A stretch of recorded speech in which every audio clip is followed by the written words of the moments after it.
જે રીતે વાયબ્રન્ટ સમિટનું હવે સમાપન થઈ રહ્યું છે, આ વચ્ચે એક સમાચાર મળી રહ્યા છે। 14 વર્ષના કિશોરે એક એમઓયુ સાઇન કર્યું છે। બાપુનગરના હરવદન ઝાલાએ એમઓયુ સાઇન કર્યા હોવાના સમાચાર છે। સાયન્સ અને ટેકનોલોજી વિભાગ સાથે એમઓયુ કર્યું હોવાનું સમાચાર મળી રહ્યા છે।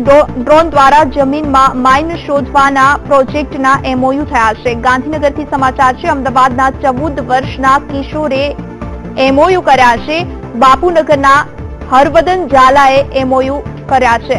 સાયન્સ અને ટેકનોલોજી વિભાગ સાથે તેમણે એમઓયુ કર્યા હોવાના સમાચાર છે। ડ્રોન દ્વારા જમીનમાં માઇન શોધવાના પ્રોજેક્ટ અંગે એમઓયુ થયા છે। તો જે રીતે હરવદન દ્વારા એમઓયુ થયા છે તેમની સાથે અમારા સંવાદદાતા અર્પણ કાયદાવાલાએ તેમની સાથે વાતચીત કરી હતી, તે સાંભળીએ। વાયબ્રન્ટ ગુજરાત 2017માં સેંકડો લોકોએ કરોડો રૂપિયાના એમઓયુ કર્યા છે, પરંતુ એક અનોખો અને અદ્ભુત એમઓયુ પણ થયો છે, જેનામાં ફક્ત 14 વર્ષનો જે સગીર બાળક છે એ પણ અમદાવાદના બાપુનગરમાં રહેતો હર્ષવર્ધનસિંહ ઝાલા, તેને ડિફેન્સ ક્ષેત્રે એક એમઓયુ કર્યા છે। ખાસ કરીને ગુજરાત સરકારનું જે ડિપાર્ટમેન્ટ છે તેમની સાથે આપણે તેની સાથે જ વાત કરીએ।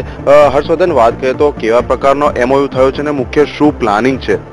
મારું નામ હર્ષવર્ધન ઝાલા છે અને હું એરોબોટિક્સ 7નો ફાઉન્ડર અને સીઈઓ છું।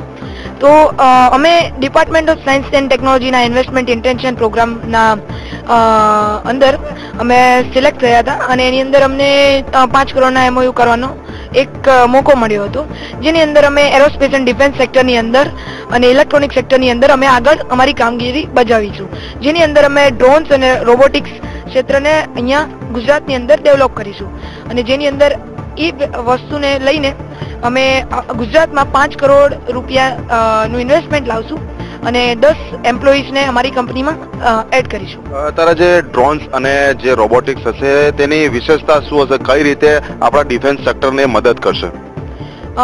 અમારો જે અત્યારનો જે ડ્રોન છે, જે ફર્સ્ટ પ્રોટોટાઇપ છે, ઈગલ S7 નામ છે એનું, તો એ જમીનની અંદર રહેલા લેન્ડમાઇન્સ જે બોમ્બ હોય છે, અનએક્સપ્લોડેડ ઓર્ડિનન્સ હોય છે, એ બધાને ડિટેક્ટ કરે છે।